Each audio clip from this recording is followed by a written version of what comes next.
పాకిస్తాన్ సైన్యం అవంతిపుర, శ్రీనగర్, జమ్మూ, పఠాన్కోట్, అమృత్సర్, కపుర్తలా, జలంధర్, లుధియానా, ఆదంపూర్, భటిండా, చండీగఢ్, నల్, ఫలోడి, ఉత్తరలై, భూజులను లక్ష్యంగా చేసుకోవడానికి ప్రయత్నించింది. అయితే S-400 దాన్ని ముందుకు రానివ్వలేదు. S-400 అనేది సుదూర పరిధి ఉన్న అధునాతన వాయు రక్షణ వ్యవస్థ అని మరిచిపోకూడదు. ఒకేసారి 36 లక్ష్యాలను ఛేదించే సమర్థత దానికి ఉంది. స్టెల్త్ ఎయిర్ క్రాఫ్ట్ తో సహా వివిధ వైమానిక లక్ష్యాలను అడ్డగించడానికి దాన్ని రూపొందించారు. దానిని రష్యాకు చెందిన అల్మాజ్ సెంట్రల్ డిజైన్ బ్యూరో అభివృద్ధి చేసింది.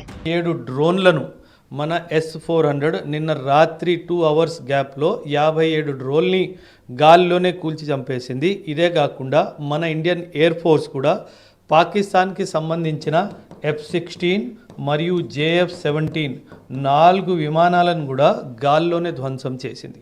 సో ఈ S-400 మనకి ఒక ధర్మచక్రం లాంటిది, మనకి ఒక చక్రవ్యూహం లాంటిది. పాకిస్తాన్కి ఏ మిసైల్ అయినా ఇండియా మీద వెయ్యాలి అనగానే S-400 యాక్టివేట్ అవుతుంది.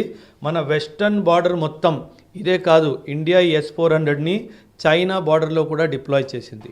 ప్రస్తుతానికి మన దగ్గర S-400వి 5 యూనిట్స్ ఉన్నాయి. సో మనం అసలు భయపడాల్సిన అవసరం లేదు, సామాజులు కూడా భయపడాల్సిన అవసరం లేదు.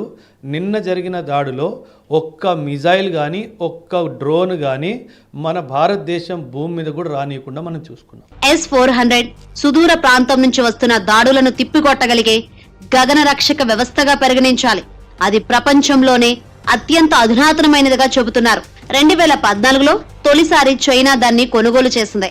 4 రకాల క్షిపణులతో చొరబాట్లను నాశనం చేసే సమర్థత దీని సొంతమని ఒప్పుకోవాలి. సముద్ర మట్టానికి 30 కిలోమీటర్ల ఎత్తులోని లక్ష్యాలను కూడా S-400 ఛేదిస్తోంది. దీంట్లో 3 విభాగాలుంటాయి.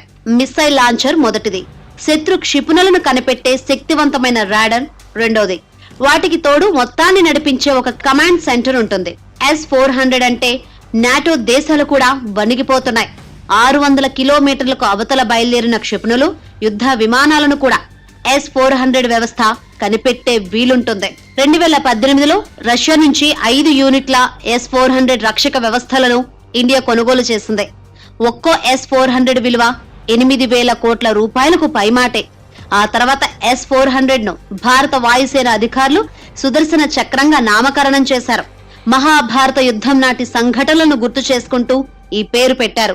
ఈ కారణంగా రక్షణ శాఖ స్థావరాలను కాపాడుకోవడమే కాకుండా సామాన్య పౌరులుండే ప్రాంతాలపై దాడులు జరగకుండా కాపాడుకోగలిగామని సైనిక అధికారులు చెబుతున్నారు.